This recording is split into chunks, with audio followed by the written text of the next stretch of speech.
Good morning, everyone, and good morning to everyone on live stream. My name's Candace Witt, and I'm a prayer practitioner with Light on the Mountains. Let's all just close our eyes and go within. I recognize the presence of that one source that connects each one of us, that is at the center of our being, that fills each cell of our body. I know that that one source, that creative expression of life, is filled with love and compassion and caring. I know that it allows each one of us to see those places where we can be more caring and loving to each other and to ourselves. I recognize this. I give thanks for this. I give thanks for Reverend John and his message, for RL and Max and Alyssa for their beautiful music, for our core council and all that they do for this center, and for each one of you who make this center what it is. As together we say, and so it is.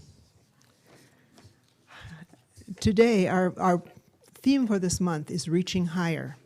And I'm going to read something today that I thought fit this concept very closely. Our son works for United Airlines, and he has been on a mission to help the Afghan refugees and to bring them out to safety. And this is a blog that he wrote, so I'm going to read that to you today.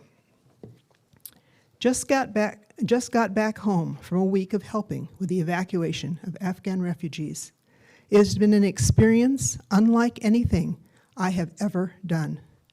My first realization was of the sheer size and scope of this operation. It's truly astonishing. And seeing things firsthand and hearing their stories only makes me feel even more lucky and grateful of how good we have things over here.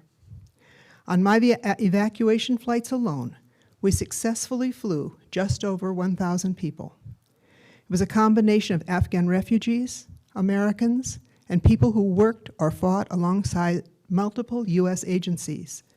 But the majority of our passengers were their children, babies, toddlers, kids of all ages. Most everyone was in good spirits, but many still sad, scared, and unsure of what was happening. It would be impossible to ever express how they were truly feeling. Some still thinking we were flying them back to Afghanistan and didn't believe we were actually going to the U.S.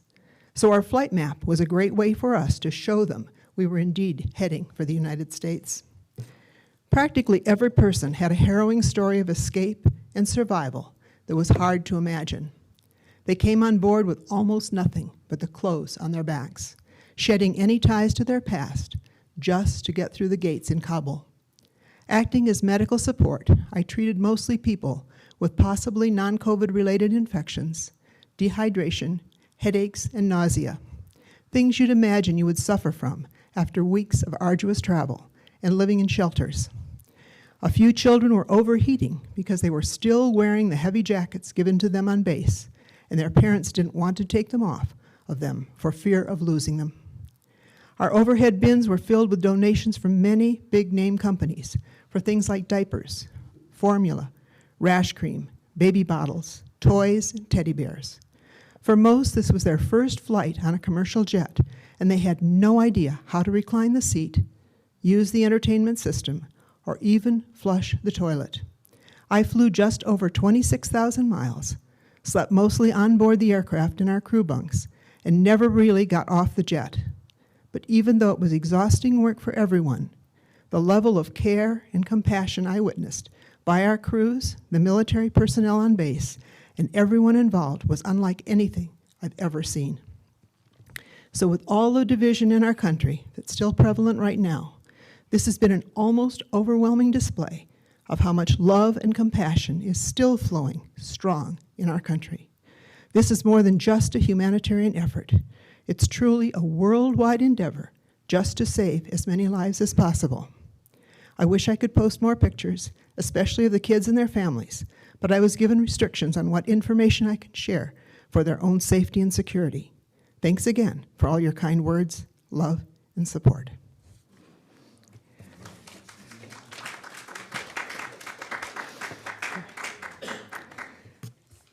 Now it's time for us to read the affirmation, which is in red on the little flyer that you have in front of you. And let's read this together.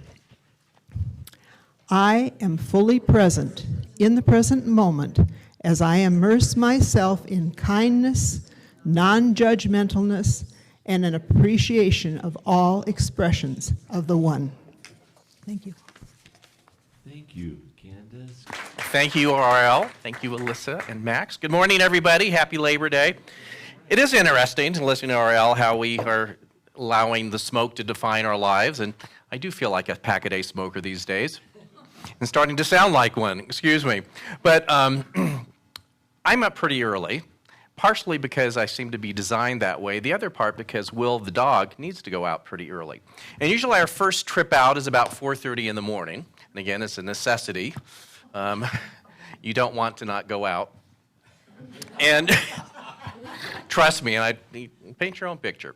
But that early in the morning, the moon has been somewhat orange for the most part. But yesterday, as we walked out, I could see the Milky Way. And it was amazing. And it seems like even on clear nights, it's usually towards the end, like 4:35, that it's most crystal clear. And it was amazing. And this morning, it was not so amazing again. And I thought, but it's still there. I can't see it, but it's still there. So I think that's in essence what we teach in this philosophy, is that things are really perfect, whole, and complete even when they don't look like it, and even though we're struggling with this air. And boy, I think if air.gov had a subscription, they would be making a lot of money, because it is kind of what I'm looking at a lot of the times too. So this month we're looking at from this picture here, reaching higher. And of course, I've thought a lot of this week, and I was thinking about a class I had in the School of Ministry. I don't remember the class. I don't remember the name of the teacher, and he was a little odd, at least in my opinion, and he talked a lot about, and he used a word that was new to me at the time, of supernumerous experiences. Does anyone know? Doesn't that sound great? Tell me if you knew I had no idea what that was. Numinous, that's it. So what it is, and he talked about a lot of this, is a numinous experience is one that is beyond your normal earthly experience, that it's in a sense where you may feel like you have been touched by the divine or God in some way, that you can have it as an internal experience, like through a samadhi experience, or I guess in the physical world. I guess an example of it in the Old Testament would be Moses seeing a burning bush. That's not an everyday occurrence. Bushes burning, talking to you, never happened to me. But in this course is talking about how we seek them on a spiritual path, and how sometimes we could make that almost our obsession, that I want to have those kind of experiences, so to speak. And if you've ever had one, and I've had one, I'm not going to talk about it, but I've had one. And there is a sense, of course, right away, you want more. And there can be a sense that that's the whole point of my spiritual practice or trying to grow in consciousness, is just to have the roller coaster ride. But I don't think that is the whole point of why we're here. And I don't know why something like that might show up on occasion. And in fact, if you've ever read about a spiritual teacher who has talked about having them, you might think, gee, yeah, that's what I want. A book that affected my life decades ago, and I know many of you have read that, is an autobiography of a yogi, and Paramahansa Yogananda speaks quite a bit through that. I remember reading that and said, well, how do I get on this program? How do I have all these amazing experiences? It seems like he couldn't go to 7-Eleven without having one of these experiences, kind of a thing. Like, how does he do that?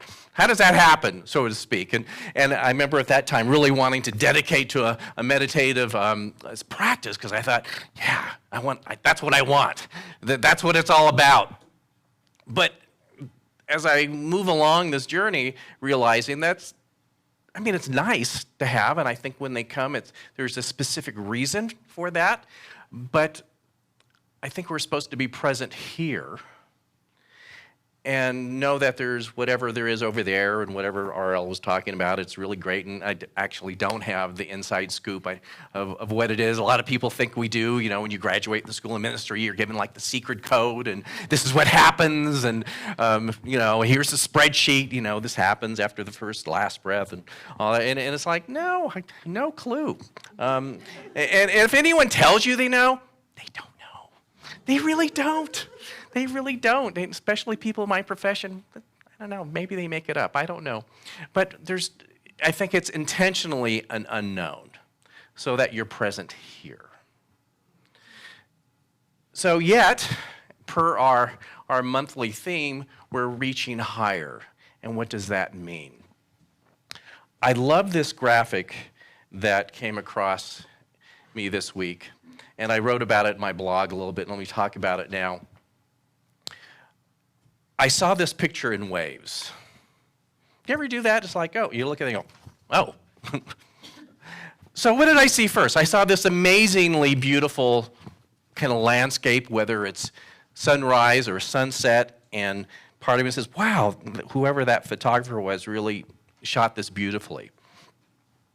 And then the silhouette kind of popped out at me. The rock climber hanging off the rock. Have you ever watched like a video or a little documentary about rock climbers? Do you almost lose your lunch like I do when I watch them? No, we like saying, yes, anything is possible, and I'm perfect, whole, and complete, and I can do anything. No, they make me lose my lunch.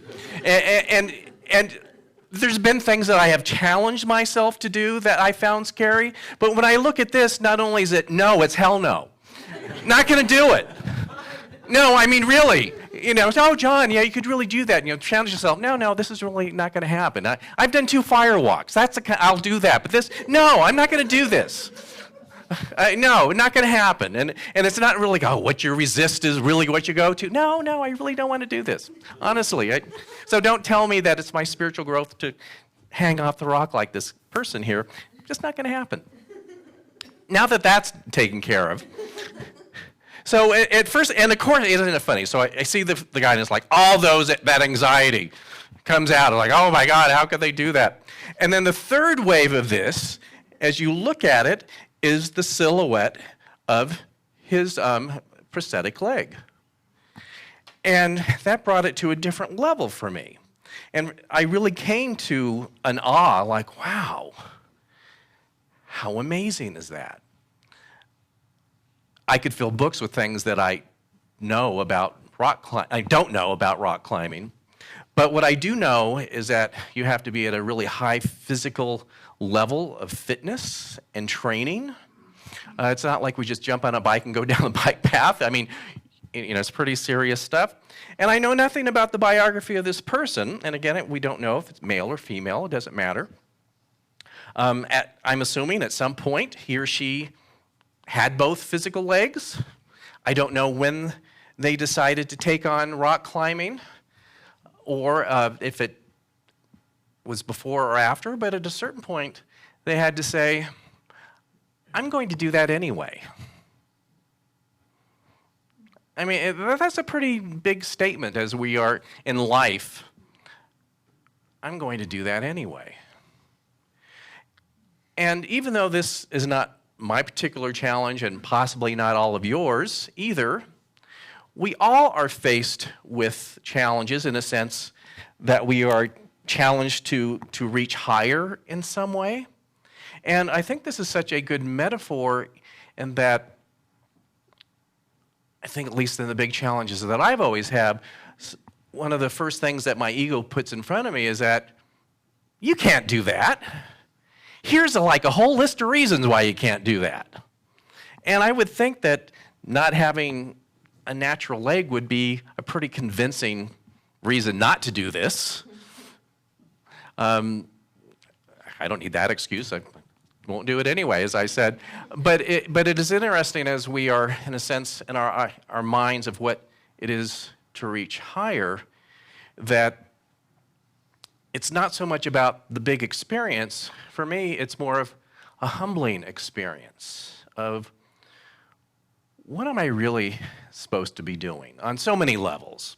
And certainly when spiritual life can show up through something like this, if it is truly something that's calling you. And I certainly have found that the challenges that have had my name on it, besides at first seeing what I feel is in the way, the second thing is, oh no, you just can't do that.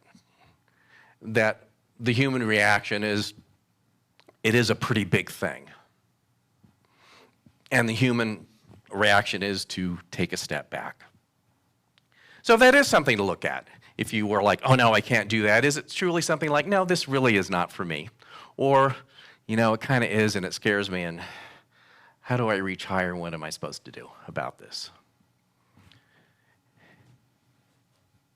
And our human ego has a way of getting in the way. And especially when we look at whatever you think reaching higher is in a spiritual sense, in your spiritual path, in your spiritual practice, what that is. And we are masters at deluding ourselves of what that means. In fact, we often think that if I found something good and I believe and it's true for me, it must be true for everybody.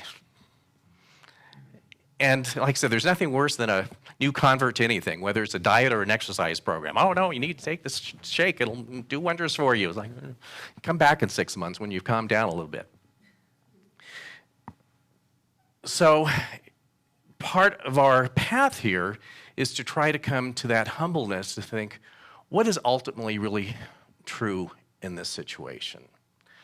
What is reaching higher? And what is a negative effect of my human ego? Well, first of all, I don't want to we always give a bad negative context to the phrase human ego. We need one to operate in the physical world. That we, in a sense, as Deepak Chopra says, we are spiritual beings having a human experience, and we are these expansive, amazing, infinite beings, and we've chosen to downsize, in a sense, to come here. That we've taken on the illusion of being finite in an infinite world, and that finiteness is what we need to operate here. That we need a personality. We need to operate, do things like drive our cars down the highway and make stops at stop signs. Believe me, if you are trying to do that and you're in the infinite somewhere, it's not going to go well. I mean, you may probably end up in the infinite a lot sooner than you had hoped for. So to me, this balance of life is that I know that I'm an infinite being, and I've chosen to function here in what appears to be the finite.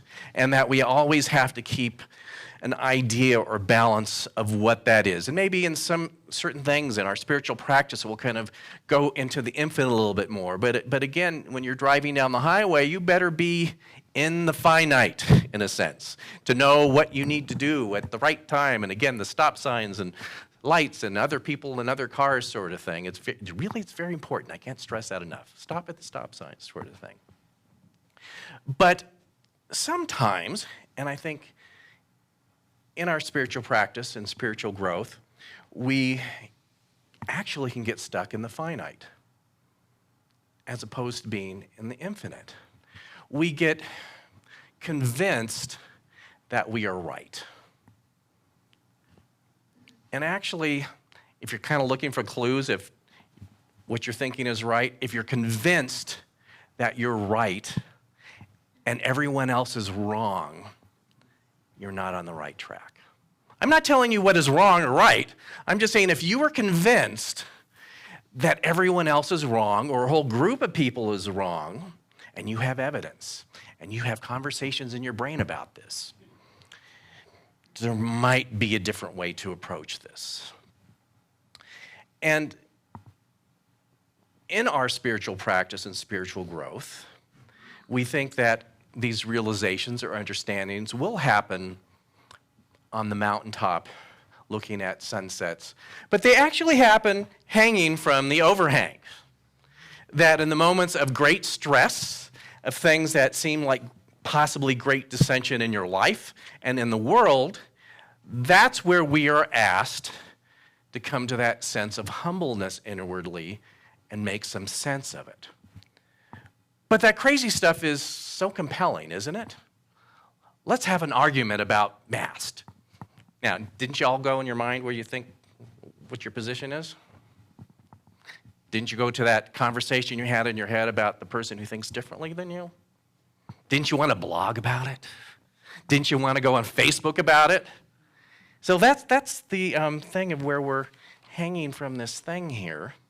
And we say we want to have the infinite in our finite experience, and the second we're on the overhang here, we're off to the races, so to speak.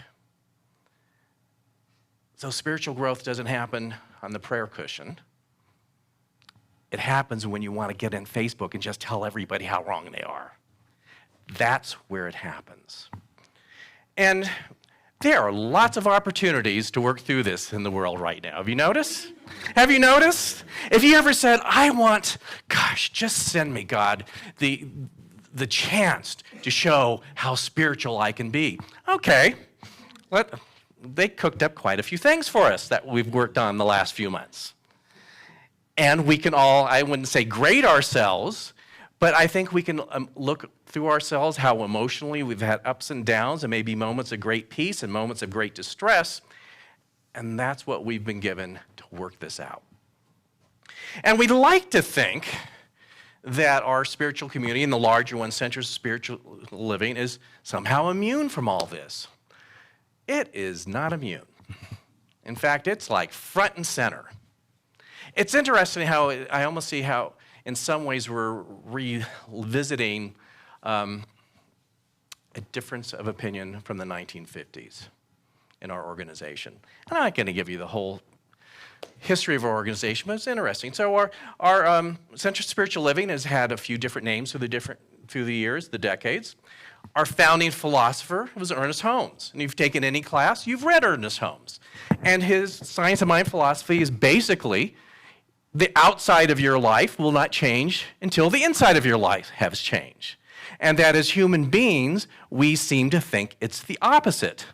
I will finally be at peace once I have this kind of job, as opposed to once I have peace, I will probably have work that reflects that. So that's it in a nutshell. And as he started this teaching, people wanted something that looked more organized. They wanted, and think back to the 1940s and 50s. People wanted to be able to tell their friends that they weren't going to some crazy person teaching them funny things. And so they started an organization and called it a church. So at least they could tell their family they were going to church. They didn't tell them where, but they could tell them they were going to church. Wink, wink kind of thing. And it looked kind of like church. And we kind of don't call it church anymore, but it was like that. It made people feel good to call it church, so to speak. And surprise, there became differences of opinions in the larger organization, to the point that they separated into two organizations. And let me just kind of spoiler alert, about 10 years ago, we finally became one organization again. So in those two organizations, everyone was certain that they were right. Everyone was certain that they were following the true science of mind philosophy, and the others were kind of not. They would say, yes, we are, the true teachings of Ernest Holmes right here.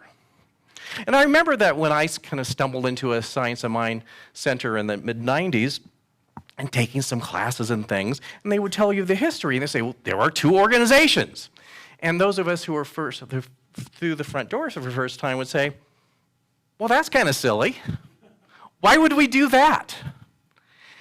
And it was almost like you were slowly educated why that needed to be and how it could never be different.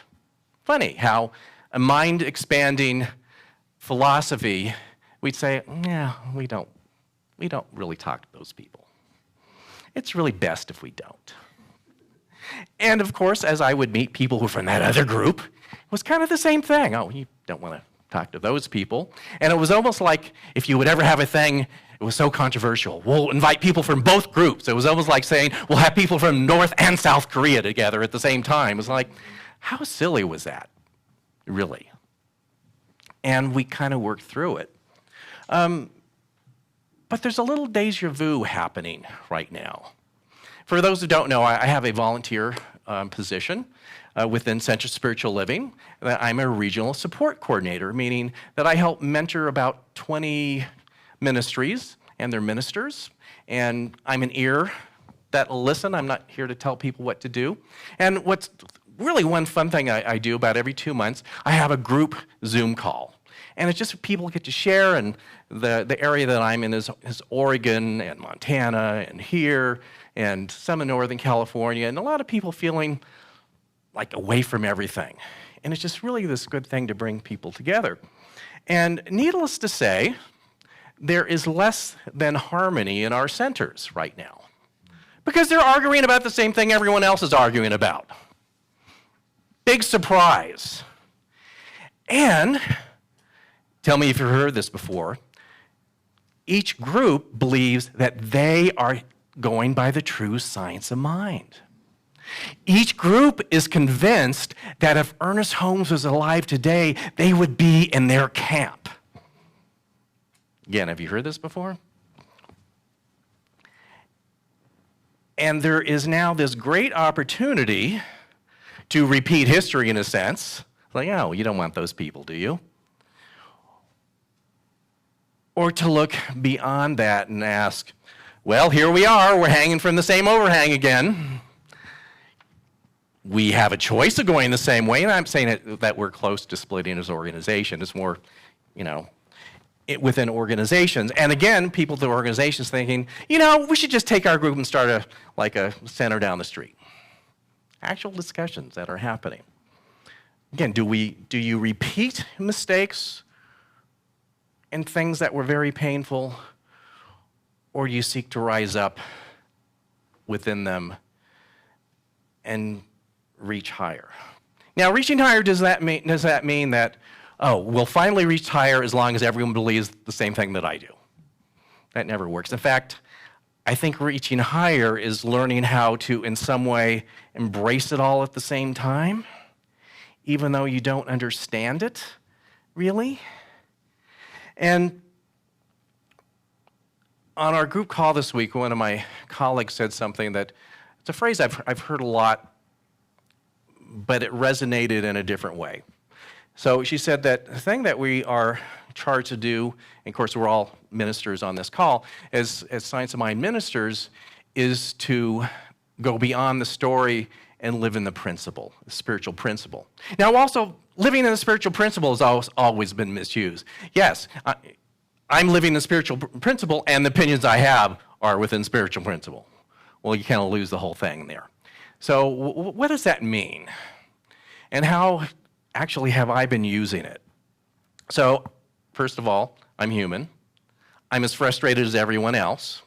I have my opinions. I think other people are wrong. But just get that out of the way. Just up front. Just, I'm not saying that I am so supernumerous that I don't have those feelings. I do. And I try not to have those conversations because you know where we go in those conversations. But to live in spiritual principle, and particularly one of unity, is the one that I'm working on. Unity does not mean the same. It means we're all together on the same boat, nonetheless.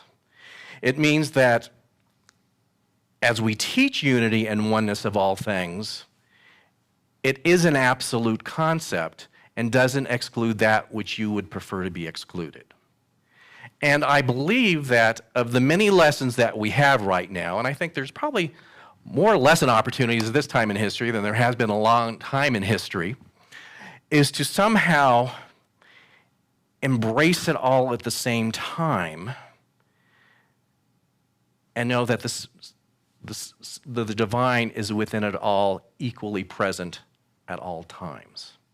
And I know that's difficult to wrap our heads around, Because they're so wrong, aren't they? Yeah, put in your mind who you think is wrong. They're so wrong, aren't they? Oh, they're wrong. Oh, they're so misguided, aren't they? And there is a unity that binds us. And so that seems a bit contradictory, doesn't it?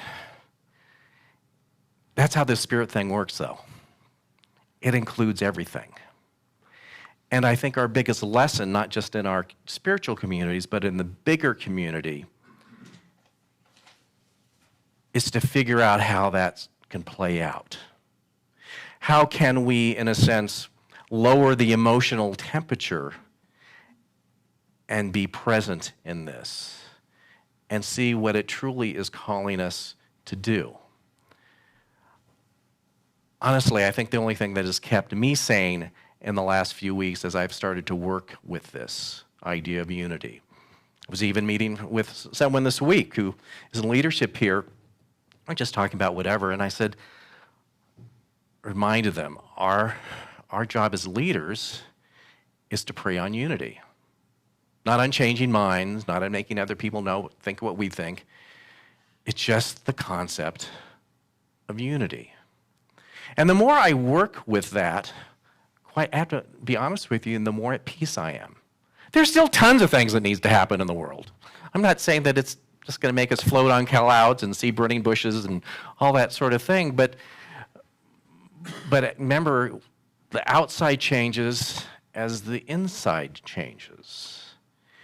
And if you can, in a sense, face the difficulties in the world with a greater sense of inner peace, you're going to help create an outside sense of inner peace. If you show up with that wherever you go and in these difficult conversations and with people even like with you because they have a different opinion than you in any number of ways, if you can retreat to that, I mean not retreat from the world, but to show up as that emissary to say that I have no idea how this is going to work out, but I have to take a stand for unity in some way here. It's not easy. It's not easy. It's this, actually. And you're missing a leg. And you have to do it anyway. And the leg might fall off when you're trying. It's like, wow, now I'm really, fill in your favorite four-letter word, because the leg fell off. And here I'm hanging with just one. What do you do? You know, there's always a way. I had a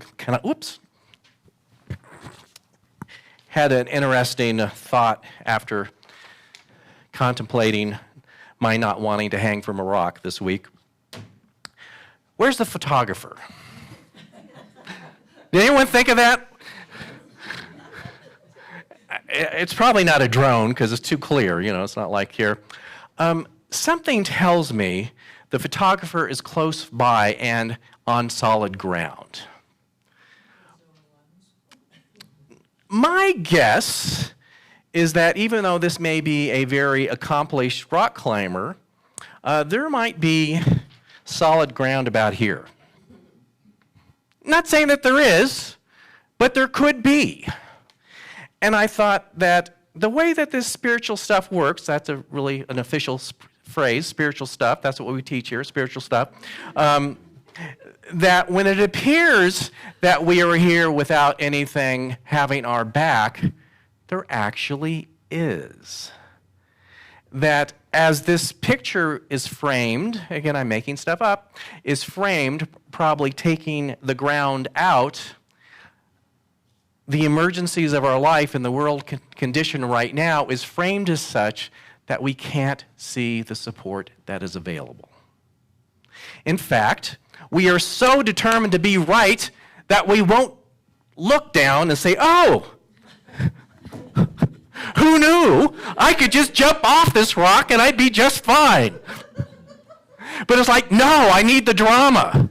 I have to call all my friends and tell them that it's bleak and will never be solved. It will never be solved. It will never happen for me. I'll be stuck on this rock and die because I'm out of water. I don't want to look at that ground. That just goes all against what I want to talk to my friends about right now. So I think the other lesson of right now is look at the support. It's right there somewhere. It is there. But we all have to collectively be willing to see it. In a sense, the inmates will be running the asylum as long as we're choosing to be inmates and not something else. And get over this idea that reaching higher is this rarefied thing that happens somewhere in Tibet. So I just want to close here, which kind of encapsulates it for me, something that Pema Chodron had said or written. Said, spiritual awakening is frequently described as a journey to the top of a mountain. We leave our attachments and our worldliness behind and slowly make our way to the top. At the peak, we have transcended all pain. The only problem with this metaphor is that we leave all others behind. In bodhicitta, the journey goes down, not up. Instead of transcending the suffering of all creatures, we move towards it and the turbulence and doubt.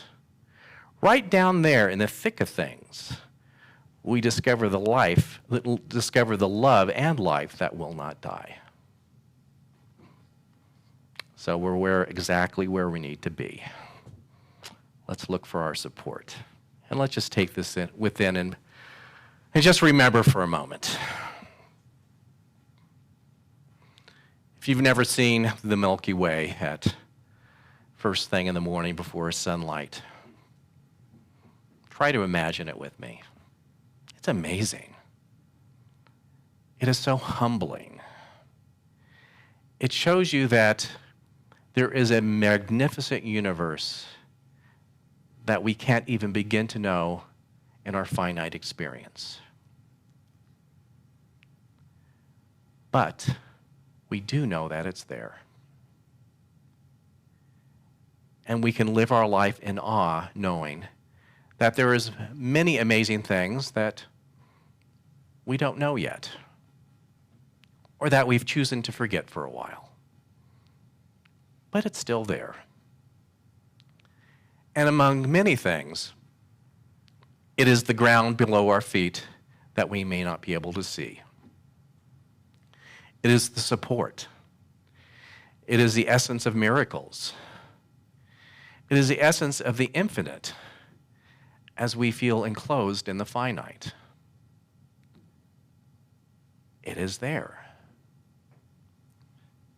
And so in this time of history, we allow ourselves to view that. In spite of conditions, anything is possible. It's not just a crazy wish. It actually is true.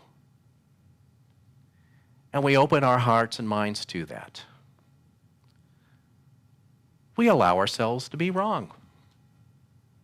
We allow ourselves to be humble. We allow ourselves to be present. We allow ourselves to be just exactly where we are.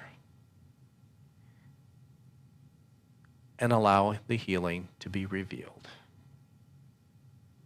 It's as simple as that. And so it is.